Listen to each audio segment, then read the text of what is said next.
The House on the Lake, a poem by Mark Newton. This is a story that will keep you awake about a boy and his father and a house on the lake. The house on the lake was eerie and cold, with a secret within, until now, never told. The little boy's name is Arthur Pale, and he is the subject of this horrible tale. As Arthur got ready for bed that first night, he felt in his bones something wasn't quite right. So he climbed into bed and lay very still. Then he heard a strange sound that made him feel ill. He lay in his bed too scared even to scream, hoping the whole thing was only a dream. Then, from beneath his bed came a noise that would frighten the bravest of boys. I am the Soros, and this is my bed. Any that slept here have ended up dead. If you want me to eat you, then of course you can stay. If you want to live longer, then run far away. Arthur screamed out, "Daddy, come quick!" His father rushed in, fearing Arthur was sick. "There's a monster under my bed!" the boy cried. His father, half smiling, looked at Arthur and sighed. "There aren't any monsters living under your bed. It's just your imagination from something you read. So go back to sleep, as it's 1:15. You'll be grumpy tomorrow, and that won't be fun." Arthur wasn't consumed by the monster that night. He woke the next day, trusting his father was right. It was all a dream, as his father had said. So he pulled back the duvet and jumped out of bed. Arthur played in the garden for 5 hours or more. He played hide and seek with his friend from next door. The boys played all day until the sun left the sky. It was now getting quite late, so the friend said goodbye. Arthur went straight to bed and fell asleep right away, exhausted by the hours of vigorous play. But soon he was awoken with a chill in his bones. Fearing the worst, he was no longer alone. Wasting no time, he cried out in fear, praying his father would be able to hear. In a matter of seconds, he was there in the room, saving his son from imminent doom. His father said, "Arthur, you really must rest. You've got school in the morning and a numeracy test.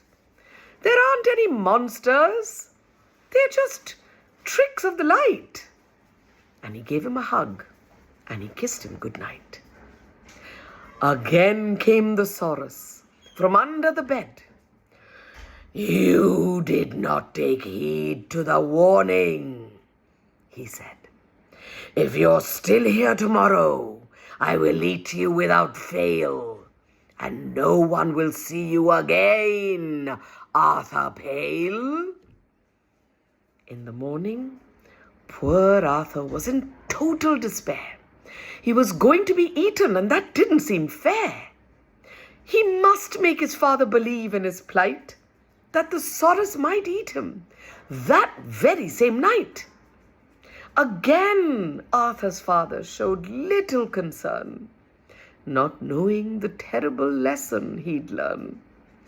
Instead, he told Arthur not to fuss any more, that there weren't any monsters, and of that he was sure. After refusing to sleep in his bed, Arthur slept in the chair by the fire instead. This was the last time Mr. Pale saw his son, when he put him to bed at 1:15.